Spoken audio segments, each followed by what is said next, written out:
Okay, we have Coach Kiffin, and he will open with some remarks. Okay, thanks for coming. So I don't know if they see. Do they see the last conference in here?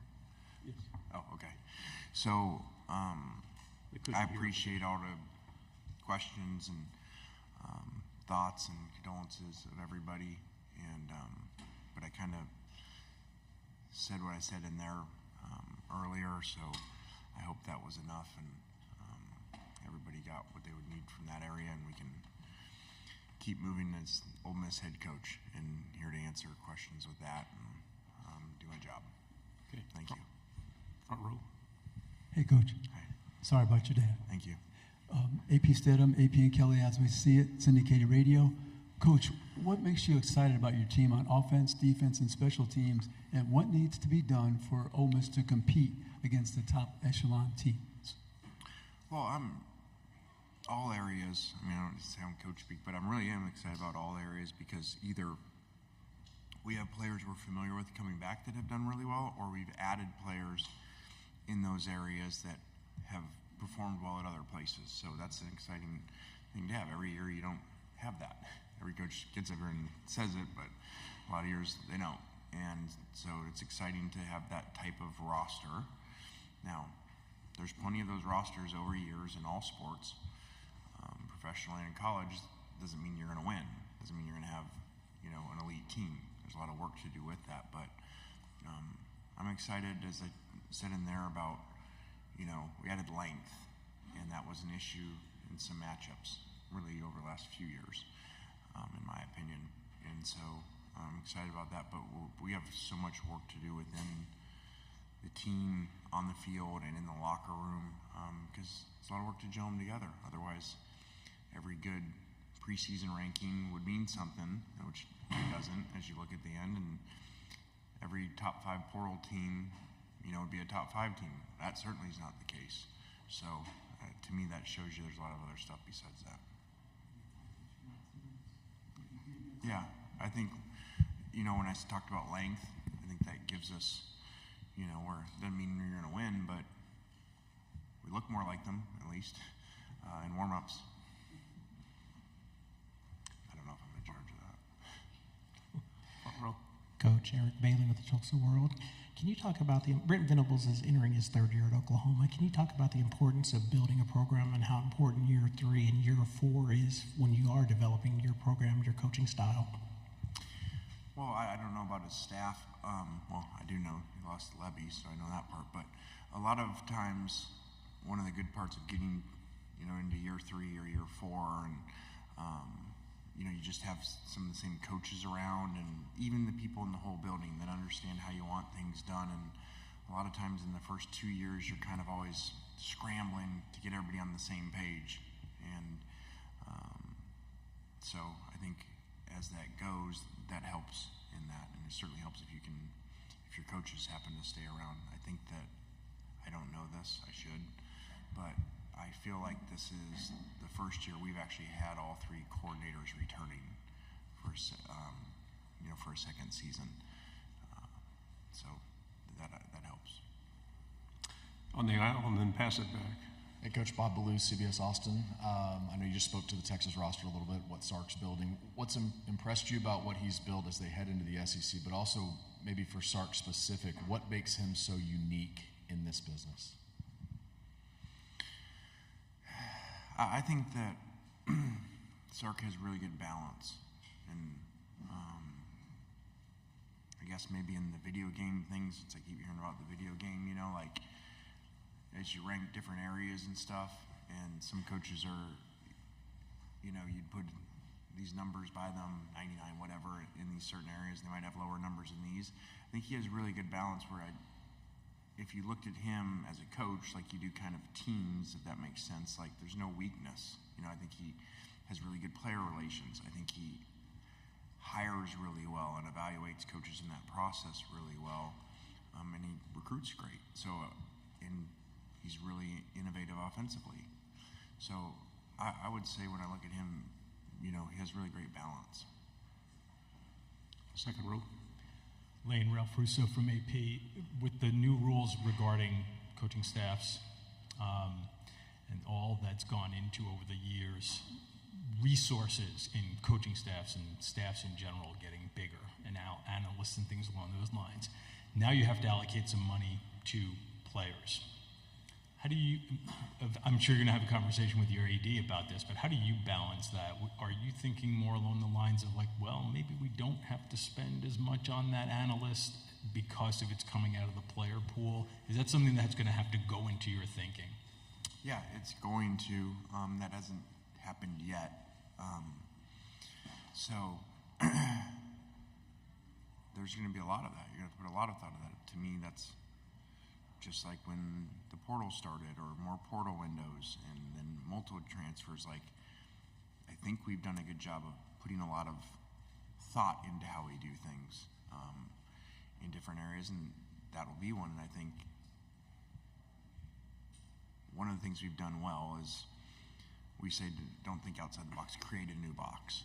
And I think we've done that in some areas, whether it's been over the years offensively and with the portal. So I just think we'll take all that in, and we certainly won't just do what seems to be the good thing. We'll really figure it out and research, and there's not really analytics on that yet, but I can tell you my analytics in my head will tell me that if you got a budget and you've got to, like, this is the pot, which I don't know that it necessarily is, because you still got a lot of work to do. Is our collective still alive and our donors still alive outside of that? But if it really was like true salary cap that you said is a salary cap for players and coaches, which would be unique because professional sports obviously just the players, I can tell you my first reaction would be move to the players. That's not to be nice because I'm a player's coach. That's because the players matter more than the coaches, and more analysts and more outside linebacker coaches and slot receiver coaches and all these names that people come up with and stuff. I'm the first to tell you you can have these great schemes and draw all this stuff, but players matter. Second row. Coach, in the big room, you talked about losing some rivalries and with this new system. And obviously, you've gained a reputation of being fun to follow on social media. There seemed to be some back and forth last year with some of your tweets towards Auburn, where there was Bruce Pearl losing a basketball game, or Hugh Freeze and the Derek Nix situation. I'm just wondering if that's just good-natured rivalry, if there's an underlying issue there that maybe we don't know about. No, I think that's just me being me, and I kind of always thought, not that I'm right, because most people don't do this, that Twitter, you just be yourself. Like, I don't do much coach speak, but I certainly don't on Twitter. And so, like, I was always like, it'd be kind of cool to just be a normal fan and be able to say this and retweet this if you see it, and not really overthink, well, if I retweet this, you're going to think this, and you're going to think this, and you're going to think this, and then, well, my donor's going to think this, well, then that future AD is going to think that, which is a lot of the way coaches think. And I just don't do that. So, I'll say this since you mentioned Hugh. I really am appreciative of a message he sent me that was really meaningful in the last few days. That was really, really neat. So I'm very grateful for that. Second row. Hey, Lane, Brett McMurphy with Action Network. I have a two-parter, so I'll just ask one at a time. What kind of impact did it have on your life and your career when Nick Saban brought you to Alabama? Wow, it was huge. I mean, I mentioned it in there, and seeing him today, and obviously in different roles and everything, but he came in, and after I had the first initial media, I was back there, and he came and found me, and it's really cool, a really neat moment, and so I'm very appreciative to him those 3 years, and really him taking a chance on me, not just, okay, what did I learn when I got there, which is all over our program, whether that's coaches hired, former players hired, principals, process over outcome, all kinds of things are all over our program from coach. but the opportunity that he gave me to come there, when I feel like a lot of people wouldn't, because it was controversial. And I give him credit. I've always said this about him, for an old school coach, he is always, which is why to me he was so good for so long in all this movement of college football, because most kind of old school coaches didn't evolve and they weren't willing to change. They weren't really to take risk, you know, and I think he did that with me, and did that with offensive structure and change. And many defensive coaches that are old school that did as long as he did that would say, I'm going to go change offense. I can't stand this RPO and eventual tempo stuff. Like, I can't stand this because it's so hard to deal with. You would think most coaches would be like, okay, I want that, and I'm going to go do that. They rarely didn't. And as you study over time, that's why a lot of them didn't succeed, because of that. And he's always evolved, and even though in a lot of ways he's conservative and old school, he evolves and takes risks. With Coach Saban now retired, you mentioned he took a chance. Do you think there are other coaches now that will take chances on some guys, maybe that other people might not want to take a chance? And who are those guys, do you think? I do think that what Coach did with a lot of coaches in taking, you know, fired head coaches, you know, or maybe they had an off-field issue, some of them, you know, and taking them, and I was fortunate to be a coordinator. A lot of those times they've been analyst roles over the years, to kind of get them back in. And I think people like to copy success. And I think over time, people have been more apt to do that because they saw Alabama succeed, but then they saw those coaches go on to succeed other places, and then they kind of pay it back. And I think we, whatever that group is of coaches, you know, there's a lot of them, head coaches now from Coach. I think if you look at them, they do that. You know, we do that. We've got a couple, we just added in the last, 5 months, 2 former head coaches, an SEC head coach and an NFL head coach. Not that they had any issues, I'm not saying that, but that model that he did, which was kind of unique. Final 2 questions here on the aisle and then in the back row. Tyler Shaw with KBTX and College Station. Lane, do you like the expanded now, going to the 12-team playoff format, and then being in this league with, you know, and adding Texas and Oklahoma? Do you feel like being in the SEC kind of helps your team's chances of, you know, being one of the top 12 teams? I think the first thing I do like, the first question, I do like for college football, the 12-team, that there's 12 teams. I do think that's really exciting at the end of the year for more teams, and, you know, we've seen in other sports how awesome tournaments are. So I do like that.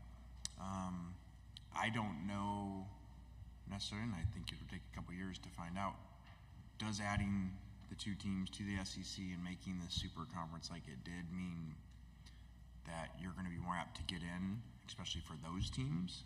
I don't know that. There's way too many variables in the current system to me to be able to say that, because you don't have a top 12 system. You have a system that a group of 5 teams is going to get in, and they may not even be ranked. Maybe 25th or something. Okay, they're certainly not going to be ranked in the top 12. And you could have one of these other conferences have a conference champ. I wouldn't think it would ever happen in the SEC, but a conference champ that isn't in the top 12 that's going to jump. So now you may have 11 and 12. These 2, the 11th and 12th ranked teams in the country aren't getting in. They're going to get jumped by teams way down here. So I think you do have some issues there where you can't say, oh, just being in this conference is going to help you because of that. Final question. Bradley Davis, WAPT Sports in Jackson, Mississippi. Lane, last year, this time last year, you and your team were talking about how the fading in 2022 at the end of the season, and kind of attributed that in part to having a whole new team in this free agency, as you call it. What were you able to change to overcome that in 2023, and do you think you've established a blueprint for this new age with all these new players coming in every year? Yeah, I think part of that's being fortunate. You know, you have games come down to the end and the ball goes this way and the kick doesn't go in versus goes in, or it's blocked versus it doesn't. So I'm the first one to say, okay, you got to look at the whole thing versus just, oh, we did this great job, so now we were great because we blocked the kick and it didn't go in and we lose the game, or the year before, okay, we don't know what we're doing and we got to change everything, but yet I think we're 8 or 9-1 with the ball inside the 20-yard line to beat Alabama, and we don't score, So there's a lot that goes into that, but I do look back and I say I don't think that we had a phenomenal culture, which is my responsibility as the head coach, to weather when that Alabama game went bad and then all of a sudden fall off. And I think that's a portal issue, just like it is in sometimes in professional states, a heavy free agency issue. They haven't been there long. In college, they didn't really initially pick them. NFL is different because they got picked. So they didn't initially pick them, so maybe now why are they going to the places they're going? So a lot goes into that, and I think last year we got some really good breaks in the games too, but that was a really good culture last year of players that were there for the right reasons. Coach, thank you very much.